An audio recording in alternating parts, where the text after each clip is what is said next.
Buenos días, hermanos. Nuevamente nos congregamos un domingo más, no por rutina, sino porque es una convocatoria del Señor para tributarle culto, para ocuparnos en Él, para pensar en Él y para también alimentarnos de Él, de su palabra.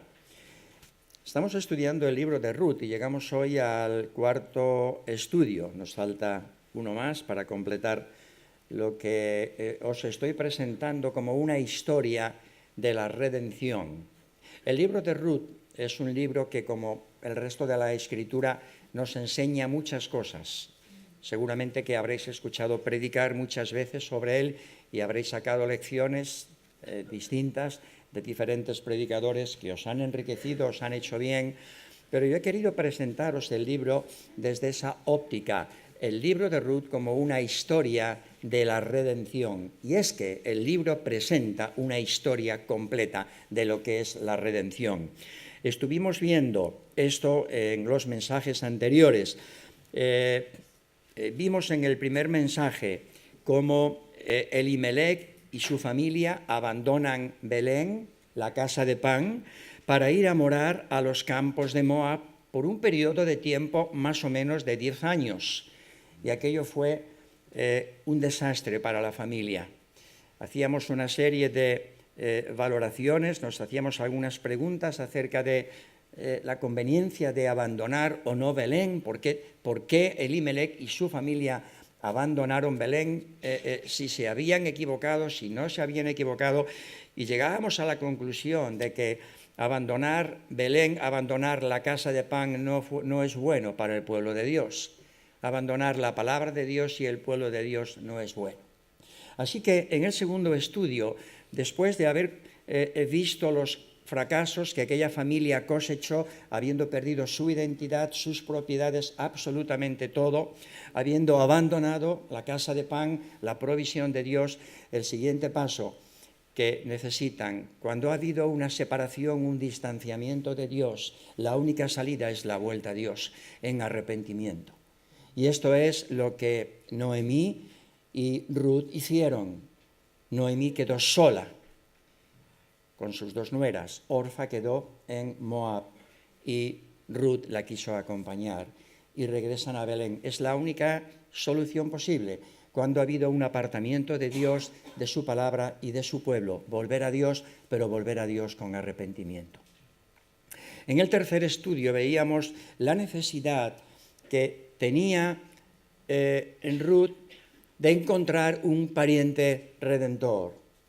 Ya vimos que Noemí había perdido todas sus propiedades, ha perdido su familia, se ha empobrecido, incluso hasta el significado de su nombre ha cambiado. Noemí, cuyo nombre significa placentera, se ha convertido en una amargura. Y cuando llega a Belén dice, no me llaméis Noemí, porque amargura ha puesto Dios en mí. Y es que una estancia por tiempo lejos de la casa de Dios, de la casa de pan, de la comunión con los hermanos, es algo que seca la vida espiritual y nos hace perder el apetito por las cosas de Dios.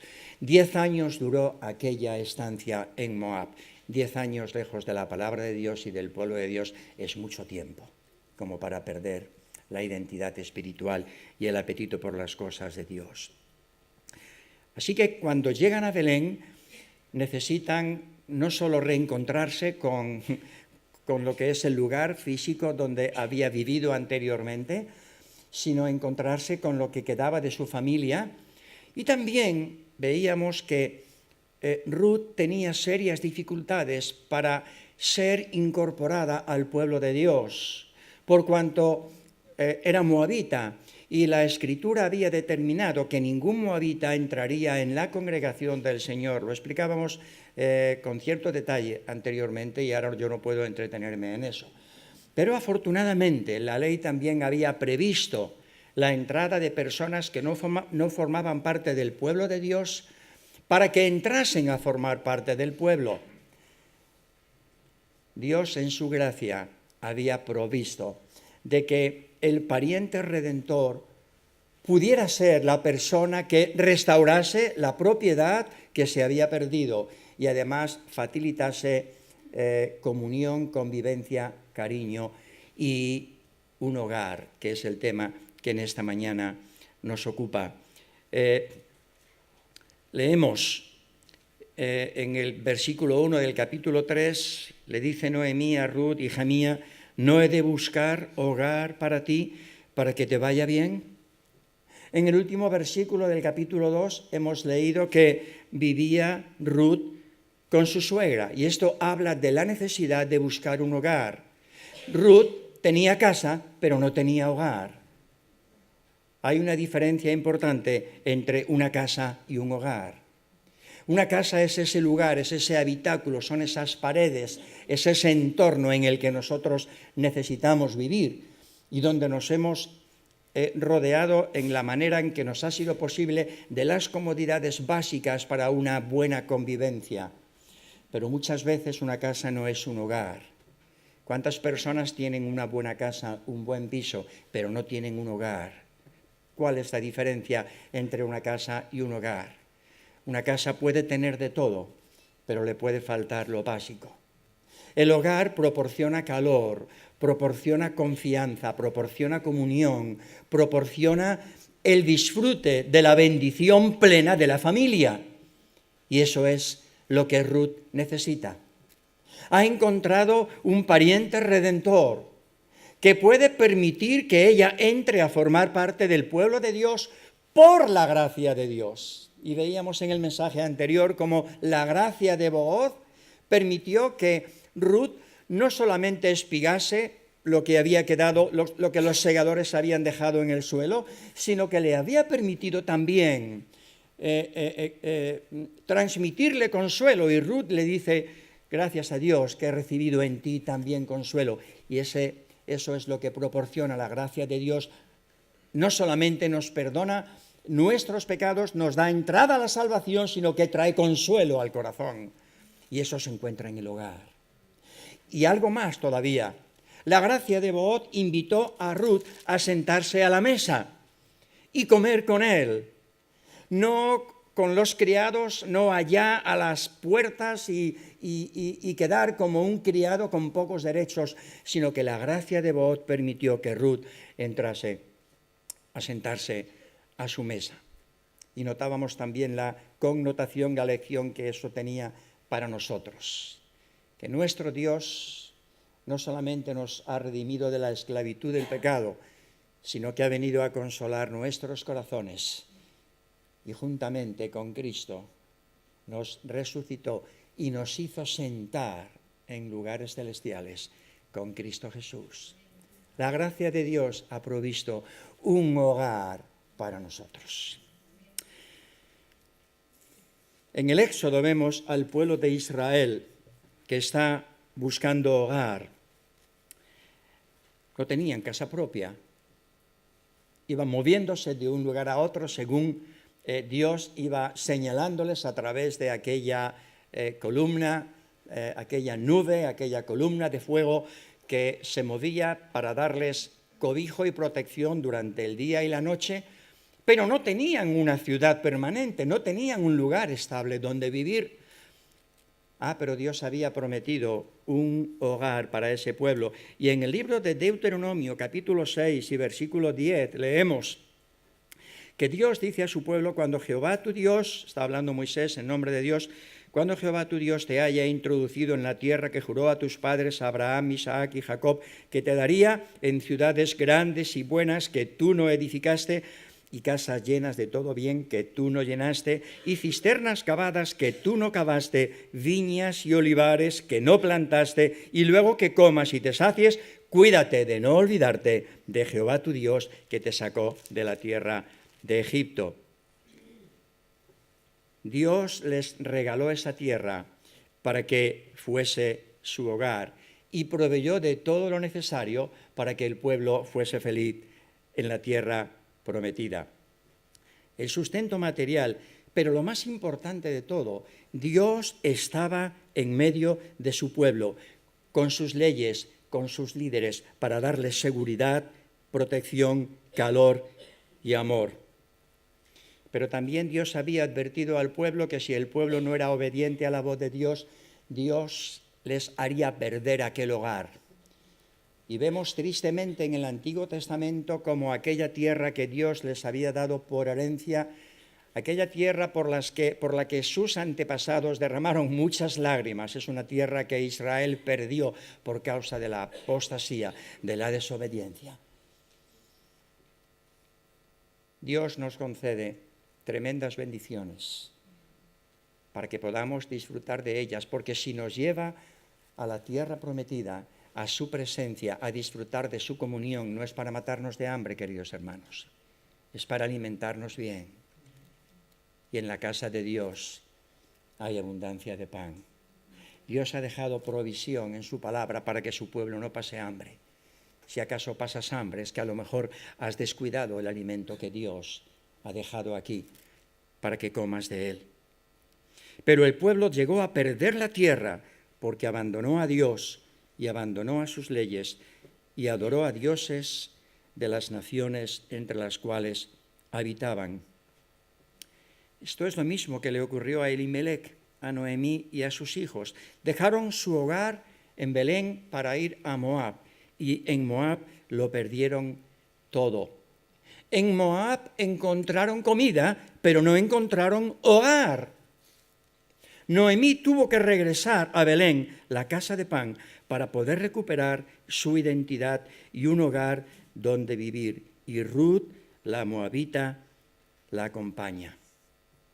En el capítulo 2 de Ruth y en el versículo 20 leemos: dijo Noemí a su nuera: sea el bendito de Jehová, pues no ha rehusado a los vivos la benevolencia que tuvo para con los que han muerto. Después le dijo Noemí: nuestro pariente es aquel varón y uno de los que puede redimirnos. Redención completa. No solamente darnos comida, sino proveer de nosotros de un hogar. ¿Te has dado cuenta la importancia que tiene pertenecer a una iglesia? Una iglesia que tiene sus imperfecciones, como todas las iglesias, porque desde el momento en que tú la pisas y yo la piso, empieza a ser una iglesia imperfecta. Pero ¿te has dado cuenta de la provisión que Dios ha dejado para ti en esa iglesia?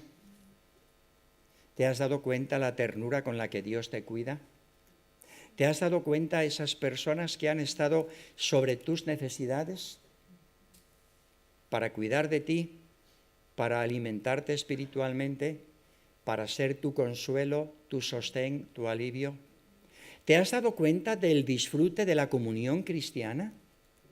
¿Te has dado cuenta de lo que Dios nos ha dado? ¿Te has dado cuenta que Dios en su plan de salvación ha diseñado un lugar para que su iglesia pueda congregarse en comunidades autónomas, independientes unas de otras, presididas por la palabra de Dios, donde pone aquellas personas que Él ha querido, a sus líderes y a tantos y tantos hermanos y hermanas, para que tu comunión sea algo tierno, sea caliente, para que te alimentes de Él. Yo tengo la impresión de que a veces no hemos comprendido bien la dimensión de lo que estoy diciendo, porque hay personas que limitan su visita a la iglesia un día a la semana y quizás en uno de los cultos que hacemos. La iglesia se congrega según el propósito divino para crecer en la doctrina de los apóstoles, es decir, para estudiar la palabra, y el estudio bíblico debe formar parte de la congregación, y si no forma parte de tu vida vas a comer poco. Antes o después tendrás que marcharte a Moab porque no encontrarás alimento aquí. Pero Dios ha dejado provisión y la iglesia tiene que aprovechar esa provisión. Y Dios ha provisto que la iglesia sea sustentada por otro pilar fundamental, que es la comunión fraternal, y perseveraban juntos en la doctrina de los apóstoles, en la comunión los unos con otros. ¿Y cuánta bendición perdemos cuando no nos congregamos? Yo sé que hay dificultades, a veces por los trabajos o por las distancias o por otras razones, para no poder asistir a todas las reuniones. Pero cuando no asistimos a la mayoría de las reuniones a las que podemos asistir y no asistimos, estamos perdiéndonos una gran bendición.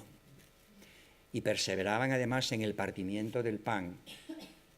Tenemos la buena costumbre en esta iglesia de celebrar el partimiento del pan cada domingo, porque entendemos que la iglesia primitiva se reunía el primer día de la semana para partir el pan, y lo hacemos así. Y cada vez que partimos el pan y bebemos de la copa, recordamos la muerte del Señor, nuestro pariente redentor, que vino a rescatarnos, a darnos provisión y a preparar un hogar para nosotros. Y también la iglesia se sostiene en la vida de oración. Y qué bueno es que siempre que nos sea posible podamos asistir a esa reunión de oración. A veces enviamos los temas cuando estamos muy cargados o tenemos una necesidad concreta para que los hermanos oren por nosotros, pero qué necesario es que aún no habiendo una necesidad especial en nosotros, vengamos a orar, porque ese es el respirar del alma.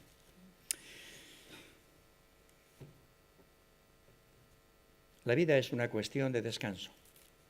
La vida espiritual es una cuestión de descanso. El mismo Señor decía a sus discípulos: venid a mí todos los que estáis trabajados y cargados, y yo os haré descansar.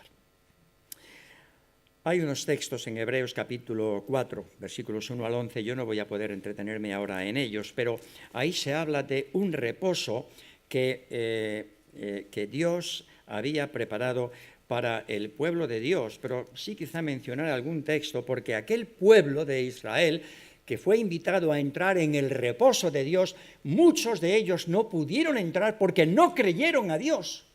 No creyeron lo que Dios decía. Creían en el Dios que les había sacado de Egipto, pero no creyeron en el Dios que les estaba alimentando cada día. Temamos, pues, dice el autor de Hebreos, no sea que permaneciendo aún la promesa de entrar en su reposo, alguno de vosotros parezca no haberlo alcanzado. Porque también a nosotros se nos ha anunciado la buena nueva como a ellos, pero no les aprovechó el oír la palabra por no ir acompañada de fe en los que oyeron. A Ruth le fue presentado el mensaje: yo vuelvo a Belén, a la casa de pan. Y Ruth dice: yo voy contigo. ¿Por qué? Porque necesito redención. Yo me podía quedar en Moab, pero yo quiero ir a formar parte de tu pueblo, de tu Dios.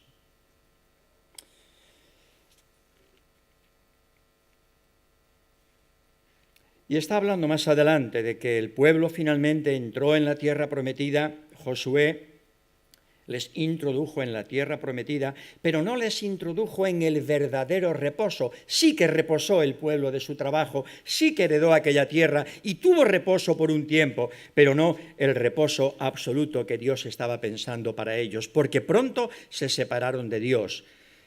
Por tanto, queda un reposo para el pueblo de Dios, porque el que ha entrado en su reposo también ha reposado de sus obras, como Dios de las suyas. Procuremos, pues, entrar en aquel reposo, para que ninguno caiga en semejante ejemplo de desobediencia como cayó el pueblo de Israel.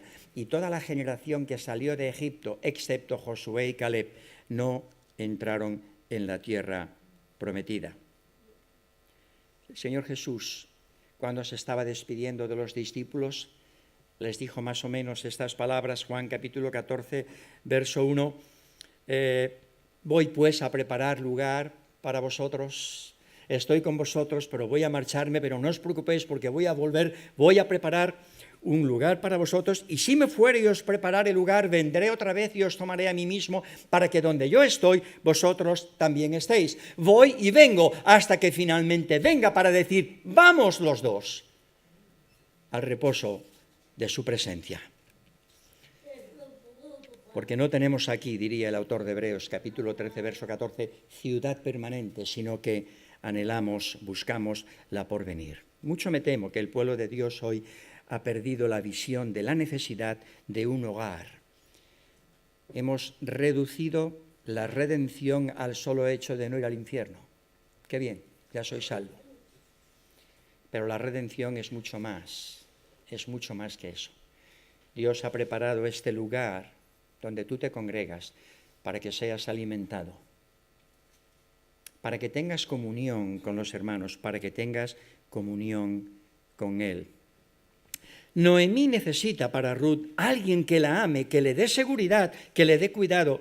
Y Ruth necesita afecto, relación, amor, intimidad. Esto es lo que proporciona el hogar.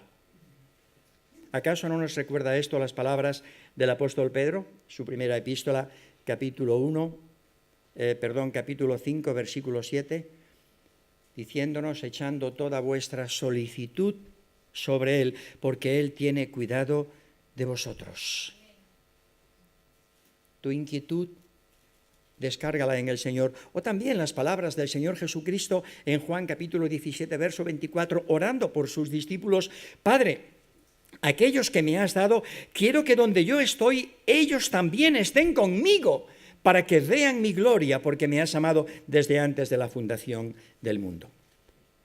Hay que buscar al pariente redentor y buscar el camino y buscar la ocasión para llegar a Él. Pero ¿cómo provocar el encuentro?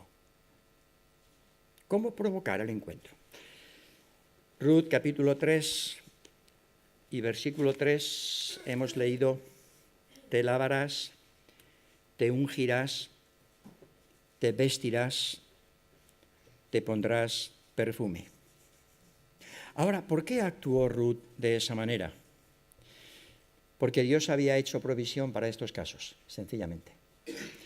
Mirad, en Deuteronomio capítulo 25 y versículo 5 leemos: cuando hermanos habitaren juntos y muriere alguno de ellos y no tuviere hijo, la mujer del muerto no se casará fuera con hombre extraño. Su cuñado se llegará a ella y la tomará por su mujer y hará con ella parentesco. Ahora, tenemos un antecedente en el Antiguo Testamento. Yo tampoco me puedo entretener mucho en esos versículos, pero quiero llevaros al libro de Génesis capítulo 38. Ahí ocurre una historia bastante dramática que tiene que ver con Judá y Tamar. Judá en aquel tiempo se apartó de sus hermanos y se fue a un varón adulamita que se llamaba Hira. Y vio allí Judá la hija de un hombre cananeo, la cual se llamaba Súa, y la tomó por mujer y se llegó a ella. Y ella concibió y dio a luz un hijo y llamó su nombre Concibió otra vez y dio a luz un hijo y llamó su nombre Onán. Y volvió a concebir y dio a luz un hijo y llamó su nombre Sela. Y estaba en Quezib cuando lo dio a luz. Después Judá tomó mujer para su primogénito la cual se llamaba Tamar. Y el primogénito de Judá fue malo ante los ojos de Jehová y le quitó Jehová la vida. Entonces Judá dijo a Onán, segundo hijo: llégate a la mujer de tu hermano y despósate con ella, y levanta descendencia a tu hermano. Y sabiendo Onán que la descendencia no había de ser suya, sucedía que cuando se llegaba a la mujer de su hermano vertía en tierra por no dar descendencia a su hermano. Eso que resulta un poco vergonzoso leer, la Escritura no lo encubre. No lo encubre. Y desagradó en ojos de Jehová lo que hacía, y a él también le quitó la vida. Y entonces Judá le dijo a su nuera: mira, márchate a casa de tus padres, porque el hijo pequeño todavía no había crecido lo suficiente para convertirse en su esposo. Y cuando crezca, yo lo enviaré para que él se llegue a ti y tengas descendencia de él. ¿Y qué ocurrió? Pues que a Judá se le olvidó el asunto. No sabemos si el pequeño, cuando creció, tomó otra esposa, el padre le explicó lo que debía hacer y no quiso. No, la Biblia no habla de eso. Simplemente que Judá, que es el que había prometido a esa mujer que fuera a casa de sus padres hasta que su hijo creciera, se olvidó de la promesa. Y un día Judá va a esquilar sus rebaños a la ciudad donde está esta mujer con sus padres. Y la mujer tiene noticia de que viene. Y dice: pues esta es la mía. Una mujer que estaba viviendo una vida prudente, una vida casta, una vida respetuosa. Y esa mujer se atavió sus vestidos, se vistió, aparentó ser una ramera. Pasan cosas misteriosas en la vida, pero a veces cuando nosotros no hacemos las cosas como Dios nos manda, Dios puede utilizar medios que nosotros no estamos autorizados a utilizar, pero Él lo hace para reivindicar la causa de los justos. Y en aquella ocasión, esa mujer se viste como una ramera y Judá la ve y se llega a ella. Y me gustaría tener relaciones contigo. Muy bien, yo te voy a dar a cambio un cabrito. Me parece muy bien. ¿Y cómo sé yo que vas a cumplir tu palabra? Bueno, déjame unas prendas y yo las conservo y cuando me traigas el cabrito yo te las devuelvo. Muy bien. Y mantienen esa relación y Judá se marcha. Y le dice a su criado, mira, lleva a la prostituta que estaba allá, llévale el cabrito y recoge de ella las prendas. Y cuando vuelve a buscar a la mujer, pregunta por ella, le dice, ¿dónde está la prostituta? Le dice, no, aquí no hay ninguna prostituta. ¿Cómo? No, si estaba ayer, no. ¿Qué ha pasado?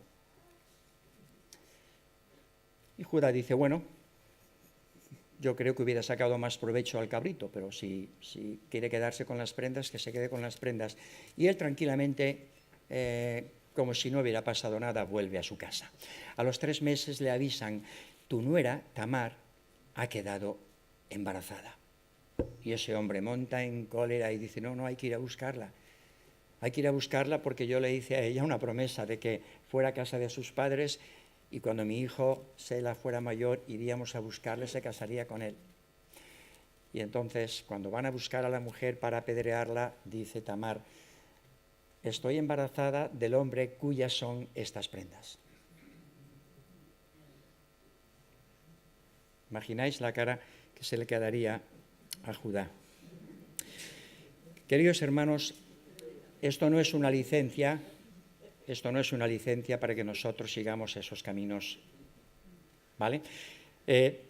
Pero Dios obra excepcionalmente y en su gracia soberana, permitiendo acontecimientos para hacernos recordar aquello que por descuido o negligencia habíamos olvidado. Noemí, conocedora de la ley, instruye a Ruth para acercarse a Booz. Y observemos lo que le dice, llegarás a la era, cuando ya hayan recogido la parva de la cebada, y cuando ya estén todos durmiendo, localízale, descubre sus pies y te acostarás allí. Una actitud de sumisión, de demanda de protección, de seguridad. Y es que la verdadera redención, hermanos, surge de la verdadera sumisión. Y aquí hay unos textos, mis queridas hermanas, que son para vosotras.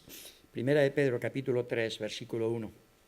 Asimismo, vosotras, mujeres, estad sujetas a vuestros maridos, para que también los que no creen a la palabra sean ganados sin palabra por la conducta de sus esposas, considerando vuestra conducta casta y respetuosa.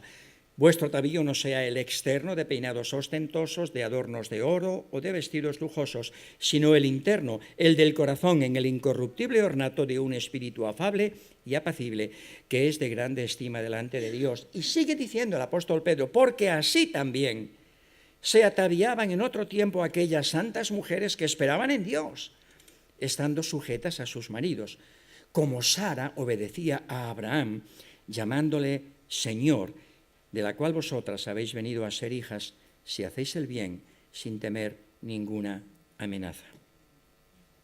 Ahora, ¿por qué ir a buscar a Booz a la era? Era proyecto de Dios. Aquel hombre al despertar encuentra algo en los pies. Él ya conocía a Ruth y Ruth le pide que extienda su manto sobre ella, protégeme, cúbreme. Tú eres el pariente que puede redimir, tú has mostrado tu gracia para con tu sierva. Extiende tu manto sobre mí, redímeme en la manera en que necesito. Pero la primera mujer también apareció al despertar.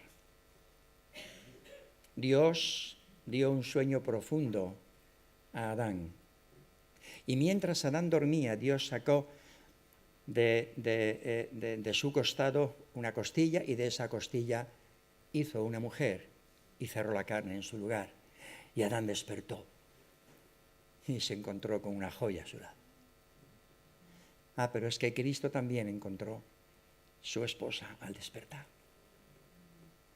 cuando resucitó. Una iglesia que está formando, una esposa que está preparando, con la que un día se va a encontrar. Una iglesia que quiere que sea sin mancha ni arruga ni cosa semejante. Una iglesia que ha venido a redimir, a alimentar, a proteger y a cuidar, y a la cual vendrá un día, porque lo prometió: voy y vengo, y vendré para llevaros, para que donde yo estoy, vosotros también estéis. Qué bueno. El apóstol Pablo seguirá diciendo a los Efesios capítulo 5, verso 25, maridos, amad a vuestras mujeres así como Cristo amó a la iglesia. ¿Y cómo la amó?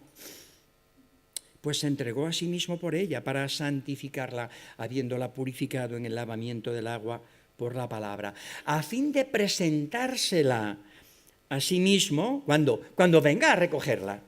Una iglesia gloriosa que no tuviese mancha, ni arruga, ni cosa semejante, sino que fuese santa y sin mancha.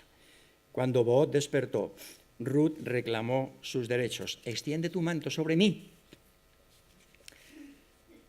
Orar, queridos hermanos, es reclamar nuestros derechos delante de Dios.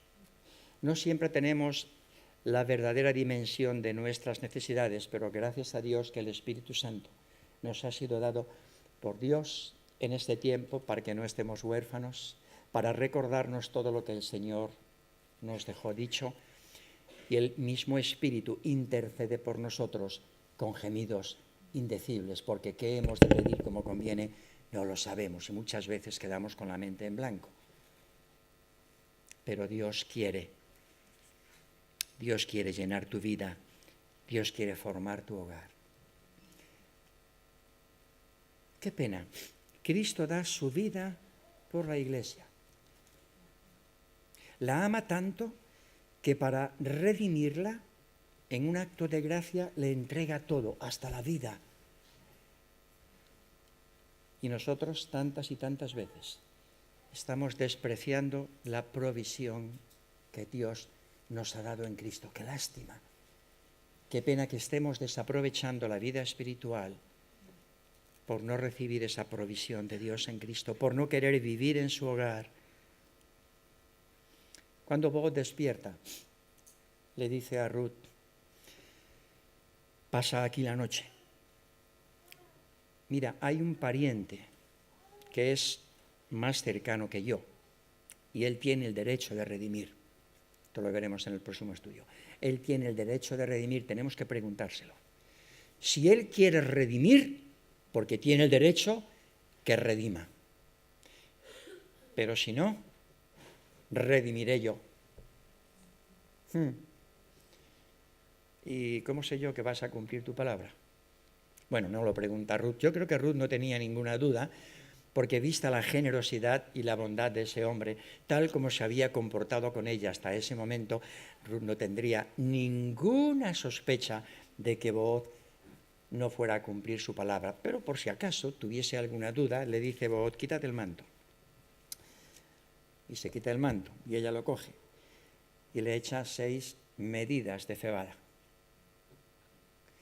para que ella las lleve a casa, a su suegra Ruth. 6 medidas de cebada, esto es un arra que le garantizaba el cumplimiento de la promesa. ¿Y nuestro Redentor qué ha hecho con nosotros? Efesios capítulo 1, verso 13. En él también vosotros,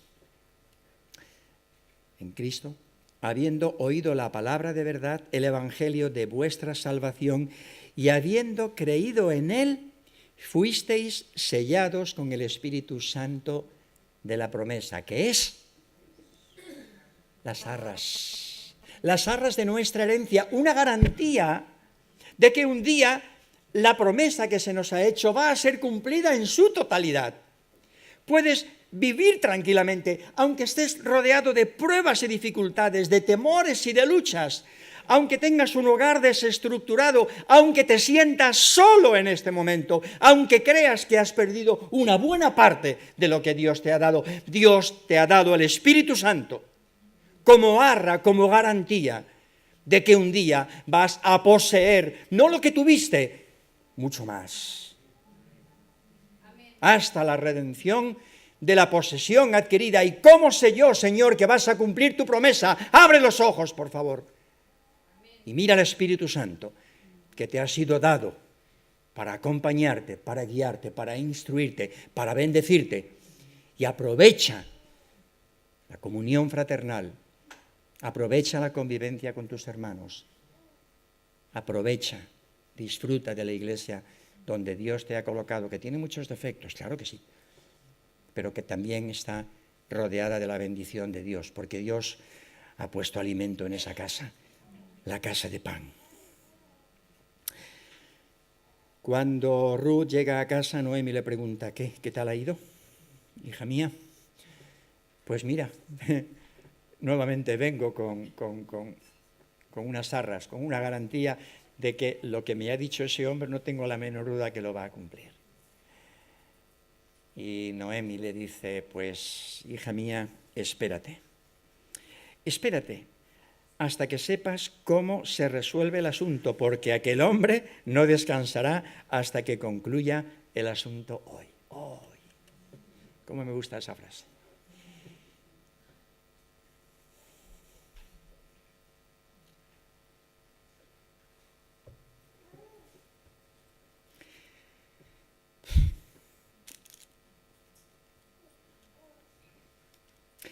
A lo suyo vino y los suyos no le recibieron. A su pueblo vino y su pueblo no le quiso. No queremos que este reine sobre nosotros. Pero él no descansó hasta que terminó el asunto. Y allí en la cruz dio su vida de infinito valor para que nosotros tengamos un hogar, una familia, pariente redentor. Estate aquí. Esto no va a parar hasta que Él concluya el asunto. Ya lo creo que lo ha concluido, y bien concluido. Estoy seguro que tenemos muchas carencias a nivel personal y como iglesia, estoy convencido. Pero la bendición que nos espera es que ni te lo imaginas. Leo un par de textos y con eso finalizamos. Salmo 36, versículo 7. Cuán preciosa, oh Dios, es tu misericordia. Por eso los hijos de los hombres se amparan bajo la sombra de tus alas. Serán completamente saciados de la grosura de tu casa. No hay miseria en la casa de pan. Nadie pasa hambre en la presencia de Dios, solamente el que quiere. Y tú los abrevarás del torrente de tus delicias, porque contigo está el manantial de la vida. En tu luz veremos la luz. La necesidad de un hogar para Ruth, la necesidad de un hogar para nosotros. ¿Tú crees que Dios va a cumplir esa promesa? Pues entonces no te muevas de donde estás, no te muevas de su palabra y aprecia las bendiciones que Dios te está dando entre su pueblo hoy. Amén.